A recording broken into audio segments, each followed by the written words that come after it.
Hi, welcome back to my channel. I'm Julianne and this is my project to get down to TBR 0 to read every book that I own. Please follow along with me, and I'd love to hear if you are taking part in a similar journey yourself. Please let me know in the comments. Tell me that you have a channel or like any social media where I can follow along, because I think the more people that are doing this together, the more likely it is that we will succeed.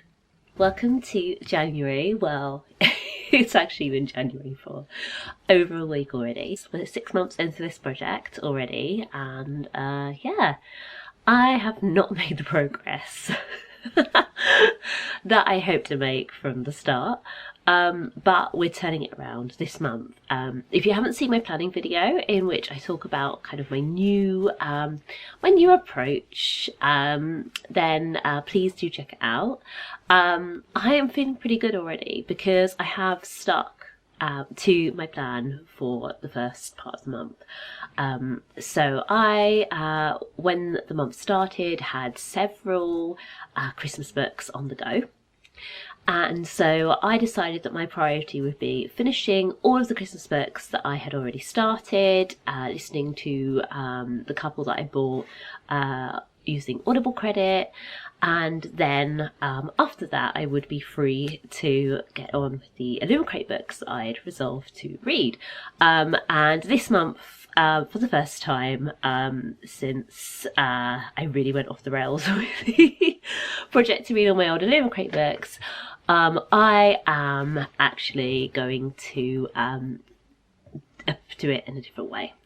So to cut a long story short, I started out being good at reading that month's books from Illumicrate in previous years, and then I stopped, and I just kept kind of piling it on and rolling over the TBR from each month until it was just too long and I had to admit defeat.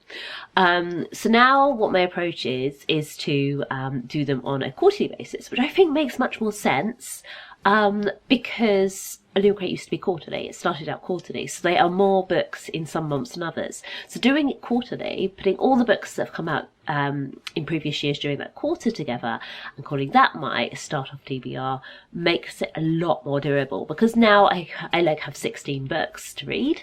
But that's 16 books over 3 months, which gives me a little bit more freedom, a little bit more flexibility.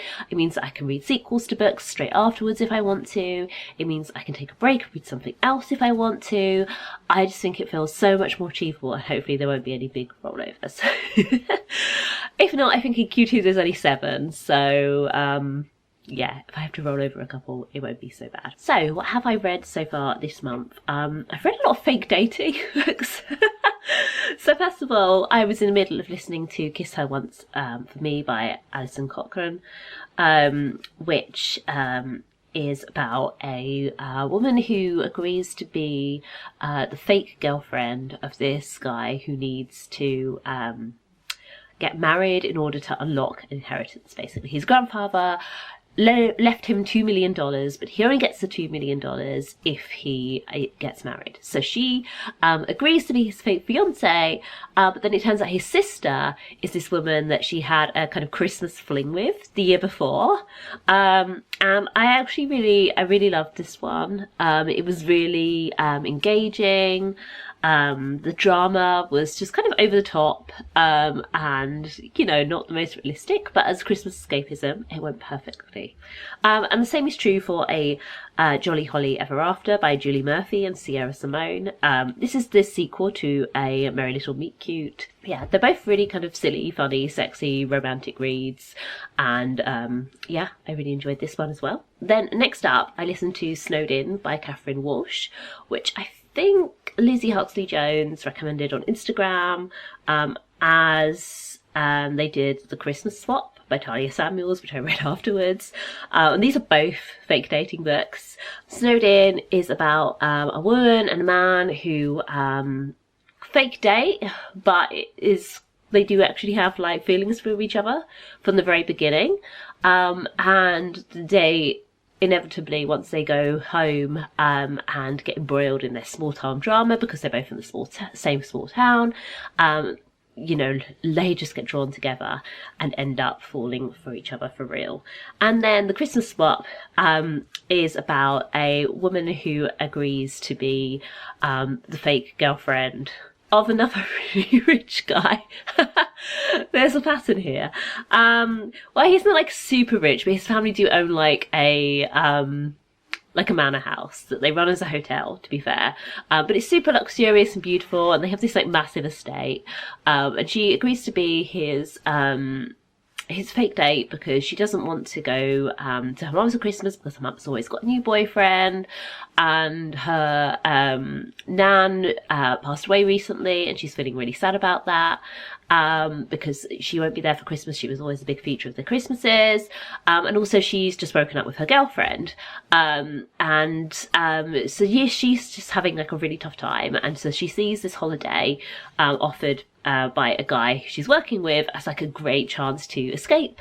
But then she meets his sister and really fancies her.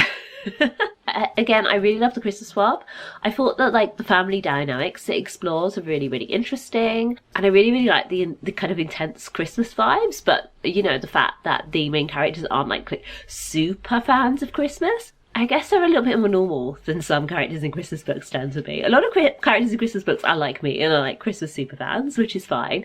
But not everybody is that way, and these characters just kind of have a normal approach to Christmas. Like, they love their family traditions and stuff, but they're not like obsessed with Christmas music like me. So yeah, that was really fun as well. And then after the Christmas swap, I listened to the Christmas Hirelings, which I think was read by Jennifer Saunders. It's the Audible edition. And this is a short story which I think is out of copyright. A short story novella. It's a long short story, I guess, or like a shortish novella. It's like about 3 and a bit hours long. So the Christmas Hirelings was published in the 1800s, and it's about a rich old guy, I think he's a baronet, who just basically lives with like his niece and his just like friend who's just like kind of meddling but like so fun that everybody like enjoys him, and he's always just basically living in other people's houses. I love this guy. I would have his life. You know, like if that was a thing, like yeah, if I could just like go around, live off of other people in their big luxurious houses and just like do my stuff, that would be great. Yeah, sign me up. But this like only seems to be like a type of character from like that kind of like time period. It doesn't do anything you can do now. Like people just think you're a freeloader. Apparently if you're, you know, from the right kind of family and you have like vaguely aristocratic, you could apparently do this. You could just go live off of other people for like a really long time. So anyway, the 3 of them are like about to have Christmas, and like his niece is like, you know, Christmas is just like not the same as it used to be, and like his niece and the friend, I think they call him useful friend, which I just love as a term, a useful friend. Like if I could be a useful friend, no, even in the sense of this guy going around living off of other people, although, you know, that sounds like a great lifestyle to me. Yeah, like, yeah, just actually being useful to people's lives. Perfect. Love it. Anyway, this useful friend and his niece agree that what the place needs is some children. But the old guy's like, oh, I don't really want the children of the village because they're like not the right class. Classism abounds, obviously. It's a novella from the 1800s. You just have to kind of accept these ridiculous ideas. And they're like, oh, okay, yeah, but you don't want like aristocratic children because that'd be boring, and just like you want like mini yous, and no, you're not having that. But his useful friend is like, okay, right, I think we should hire some children, right? So it's not charity, and it's not you having to like bring the parents along. We can hire some children, right? This is totally a normal thing to do, I promise. And the old guy's like, yeah, all right. And this story, you know, cannot be a thing now because hiring children is ridiculous. Anyway, so these children are hired. The old guy like falls in love with one of them, and yeah, the rest would be spoilers. Like, nothing creepy happens. I will, you know, I'll tell you that it is like there is like a legit reason why these children are there, but it's. It's just like such a bizarre concept. It's like one of these things that just only works within its very precise context. Hiring children in any other context would be weird, but there we go. It's not child labour, they're just having a nice holiday with this old guy and his niece and his useful friend. And now I'm reading Mistletoe Malice by Kathleen Farrell. This I basically picked up in Waterstones. I was there buying I think it was a birthday present for my sister, and I saw it in the shelf and I just really wanted it. Like I picked it up, I read the back, started reading the beginning, and then I put it down and I was like, no. You're here to buy a book for your sister. Let's put it down. So I went home and obviously I looked up to see if I could get it from the library. Now at that point I could not get it from the library. Obviously as soon as I bought the thing, they started to have it at the library. Yeah, always the way. This is why I should not buy books. Because they will appear at the library and I will have had a way to like automatically get rid of them afterwards. But there we go. I bought it anyway because I wanted it. That's all there was to it. I wanted to read this book and I wanted to be able to read it soon and not have to wait till like a library acquired it, which of course they did immediately, but who can predict these things? So yeah, I put it down, I left the shop, I thought about it, I looked it up at the library, and then I decided to buy it. So back I went to Waterstones and I bought this for myself. I think I was there buying, getting my points put on my card, because when I bought the book for my sister, I didn't have my points card, so I went back to put the points card on and I bought this book, and I don't regret it because I'm really enjoying it. So basically it was published in the 1950s, 1951. So yeah, it was published in 1951. It's basically about this family staying in this cottage by the seaside. The cottage is owned by like the their mother / aunt, and she's kind of getting old. She's a bit ambiguous about age, because I think she kind of, at a point she acts younger than she is, at a point she acts older than she is, and everybody else is sort of like from mid-20s onwards. So I'm guessing that some of them are like in their 30s, at different stages, and they kind of show up and they're all trying to be civil, but there's various like dramas going on between the bunch of them. So the main character, Rachel, is just like clearly very bored of her life and wants attention. Her niece, I think, Bess, is like fancies herself in love with her cousin Piers. Piers like really plays up to Rachel and acts like he's her suitor, basically for his own amusement, whilst also sort of like toying with Bess. Adrian is Rachel's son and is just like the worst. He shows up and it like puts on this ridiculous accent and is like super drunk, and apparently everybody gave him money to buy shares in some company and he lost all their money, and so they're all mad at him. But yeah, he continues, he's there. I think Kate and Marion are sisters of Adrian, or is Kate another cousin? I cannot remember, but it's not really that important. I think Marion's his sister. Marion is married to Thomas, who like goes back and forth in whether he loves Kate or whether he's just like stuck with her, and he doesn't believe in love anymore. Basically all these people are kind of awful. And I expect them to just get more awful as the book continues, because that's what was put in the blurb. I feel like there is like a subtlety to the awful people that is kind of lost in more recent writing a lot of the time. Like people tend to just sort of be like really like earnestly good, or like really, really super like dodgy and shady and evil, and these sort of like ordinary people who are sometimes nice and sometimes not, follow their own whims, and don't necessarily mean to be dickheads but are dickheads. I think are just done really well. in books of that era. Like in my experience, a lot of the sort of classic books I pick up from that time are just fantastic at that. Yeah, I'm really enjoying this. I really love just really love that kind of realistic way of depicting people, and I don't know how to it's something I think about, like, how do you do that when you're writing a book? Like, how can you make someone kind of nasty but also like really engaging to follow? Because I don't think I can write characters that are like that unless they're the bad guys. Yeah. I wrote one short story once which I think a lot about, with a really like,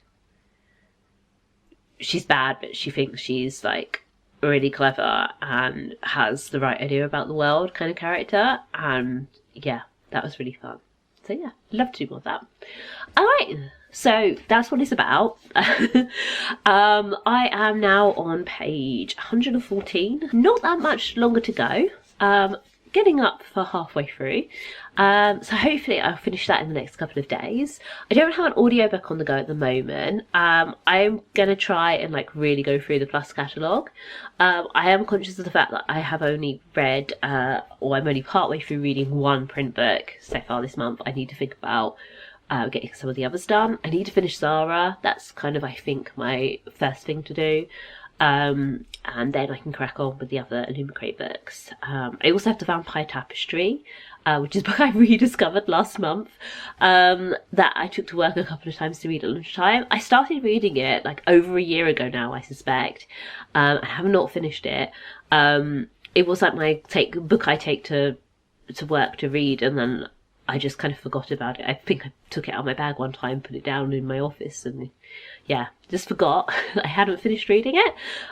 So yeah, that is a little paperback, one that I don't imagine I'll keep at the moment. So fingers crossed I'll have 2 print books finished soon and I'll be able to update you. Woo! I was going to try using the ring light again today, but look at this. I feel like I'm a cyborg. I don't know. Yeah. Anyway, it does not work with glasses, so let's turn that off. There we go. Alright, more naturalistic lighting, shall we say, for this time of year. But yeah, you can still sort of see a light, but I think that's just... It's obviously not the ring light because that's off. Yeah, it's not even the thing. I think it's just the light in the room now reflecting because that's like up here. Anyway. So it is now the 15th of January. I have had a cold, kind of mostly got over a cold, I guess. I'm still quite tired and I haven't gone back to exercising yet.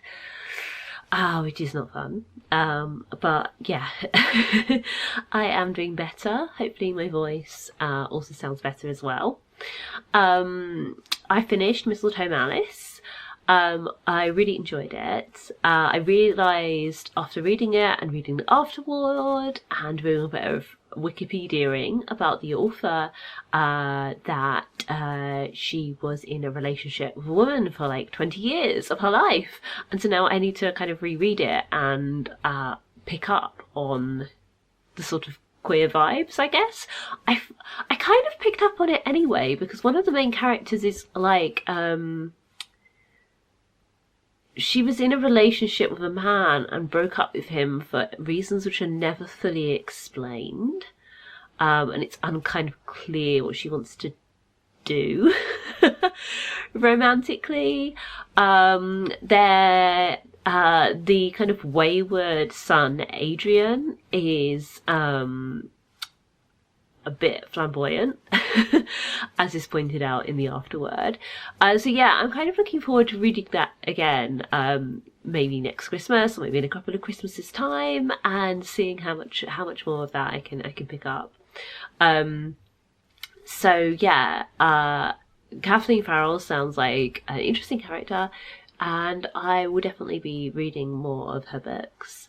The book itself, I was sort of expecting the drama to implode a bit more than it did. The drama just sort of like kind of carried along, and stayed at a more gentle pace than I was expecting, but there we go. So I'm nearly done with the Christmas books. I have one more to read, which is, I think, One Christmas in Paris, or similar title, by Mandy Baggot. Mandy Baggot is one of my favourite romance authors. I really like her work. I'm also like have big career envy. She basically writes a Christmas book every year and a summer holiday book every year. I've never read any of her summer holiday books, but I'm on like book 5 or 6 of her Christmas books. This one was one of her earlier books, and I think I've enjoyed her more recent ones more. I can sort of see kind of the beginnings of her brilliance, if that makes sense, though. So it's really interesting to read and sort of appreciate her journey. So yeah, I haven't been as into it as I have been some of her previous books. My favourites by her are probably One Christmas Star and Christmas Kiss in Notting Hill. Really love those. But yeah, I'm determined to finish this today so I can tick off the Christmas books and then go forth and start really getting on with the Audible Plus catalogue while I do some chores, because my chores are overdone. So I've got the bed. I've got an hour or so before I need to start putting dinner on. Let's see how I get on. I failed at vlogging again. However, I have succeeded at reading, so swings and roundabouts. Unfortunately, this month was super busy at the weekend. I didn't have any nice long stretches to vlog during and tell you about merrily. I have had very little time to just kind of relax and chill. At weekends, it's been hectic. I am desperate for like a weekend where I don't have to do anything for 2 days in a row. That would be really, really nice. I might get that in mid-February, maybe. We'll see. Yeah. I'm feeling it particularly hard right now because I am super tired. It is Wednesday. I didn't sleep brilliantly last night. It took me ages to get off to sleep. I was fine once I was asleep, but it took ages. And then like the night before that, I didn't really sleep at all. So I am on the struggle bus a little here. But lots of books read. So they are mostly audiobooks with a good handful of graphic novels and comics. And ebooks. I only read one print book, which was Mistletoe, Malice. Quite annoying because I only bought that in December. And yeah, I've read the most recent book that I bought. I have not read any Lumberjanes books. I did start the read-along book, but I was starting it a couple of days late, and I find when I start them a couple of days late, my motivation is kind of gone. And the reason I was starting it a couple of days late was because I was very busy at the weekend. I didn't have time to start it on the day that the read-along officially started, and then it just kind of went downhill from there. And like without the motivation of following along with the read-along, yeah, I've just been kind of too tired and busy to carve out time. So yeah, I think what I'm going to have to do is pick a different week. I'm going to look ahead and see where I have a week where I think I can sort of just do it by myself. And maybe that would be a good strategy going forward for Lumberjanes read-alongs when I know that I won't be able to follow along for most of the week. You know, I think it's fine when I'm just going to have to catch up on a couple of days, but where it's like, oh, okay, I'm not going to have time to catch up for like 3 solid days. I'm going to start 3 days late on day 4. I have to read like 4 days worth on the one day to catch up, or I'm going to have to like spread it throughout the whole week. And it's just, oh, no, I just can't. I can't be bothered. So yeah, I think I'll just try and pick an alternative week to read it. And yeah, no progress on the backlog, but it's fine because I'm doing it quarterly now. So in February and March, I can hopefully not really catch up, but do some. I also read 2 ebooks, both Christmas books that I had bought in previous years or borrowed from the library to kind of catch up on series. A couple of the audiobooks, as already mentioned, Christmas as well, and that was really lovely. And yeah, 6 graphic novels / comics. I think special mention should go to Lumberjanes Volume 1, Delicates and Lights, which are the sequels in the Sheets trilogy, and Scout is Not a Band Kid, which I really, really enjoyed. It's about this girl who wants to go to this big festival in order to meet the author of her favourite manga series. She loves it so much that she is determined to do anything to get there. Her dad says she can't go, so she signs up to play in the school band because they're going to go there for a performance. She says that she can play the trombone because it's the first thing that comes to mind, but she cannot play the trombone. She gets assigned this grumpy other girl to help her learn how to play. And yeah, a beautiful friendship has some ups and downs, but ultimately blossoms. And it was just really fun. I loved it so much. And I'd not seen anybody talk about it. So I thought I would mention that one here, give that a special shout out.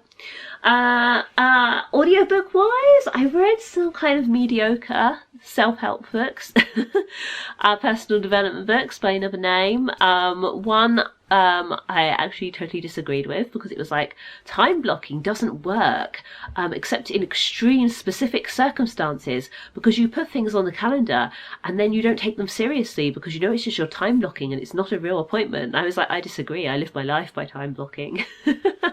I'm actually really good at actually doing what I said I would do in the time block.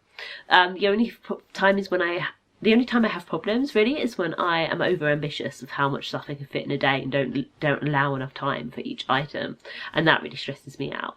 But as long as I am sensible and trying not to do too much, time blocking A+ works every time. So yeah, I really disagree. It was one of his books was kind of a bit too prescriptive rather than being like, try all this different stuff, which is much more my vibe, because I think kind of working out your own ways to be the most productive and happy, it's an experiment really. People have lots of different ideas about it, and I think it's worth just sort of taking them in, giving them a try, throwing away the stuff that doesn't work for you and keeping the rest. And I think my final highlight of the month was finally listening to the Murderbot novellas by Martha Wells. Murderbot, I love it so much, and I love all the friends it makes so much. It's just such a fun kind of series. It does get quite like action sci-fi in places, and sort of the human connection stuff can sometimes get a little bit sidelined in some of the scenes, but ultimately it's the heart of it. It comes back to it, and that's really lovely. I have now sadly listened to all of the ones which were on the Audible catalogue, and my library doesn't seem to have them in audiobooks. There's another couple of apps I might check, but yeah, I'll have to see if they're on Spotify, because I'm really enjoying listening to them on audiobook, and I would like to listen to the novels now that I'm at the part with novels. I think I've got a short story to read first, but then yeah, novels. I don't know when I'm going to get around to them, because yeah, if they're not on Spotify, then I will have to try and yeah, just read the books, the ebooks from the library, and then maybe holds and queues. I've already got so much stuff on hold from the library, because that's basically how I fuel my graphic novel addiction. The library, which seems to buy quite a large percentage of the graphic novels that I recommend to it to buy, so that's quite good. So yeah, there we go. That was January. 24 books read. I'm saying 24, but actually I'm in the middle of the 24th book. I've got less than an hour to listen to it though, so once I finish with this, I'm gonna go wash my face and finish that off. Probably do that this evening, I think, so I'm gonna count it as 24 books read. Yeah, I'm amazed. But that's the power of listening to a lot of Murderbot novellas, shortish non-fiction and graphic novels. So there we go. Maybe I shouldn't be too surprised. Hopefully next month I will continue with the audiobooks because I have a massive mending pile to work through. So if my next vlog is just all mending all the time, you know why. I was planning to do Murderbot and mending, but then I found that just cleaning my house whilst listening to Murderbot was enough to run out of Murderbot. So there we go. Not doing Murderbot and mending. I have to find another book that begins with M to do that. So there we go. Thank you so much for watching. Please give this video a thumbs up if you enjoyed it. Subscribe if you'd like to see more from me, and you'll see me again soon. Bye!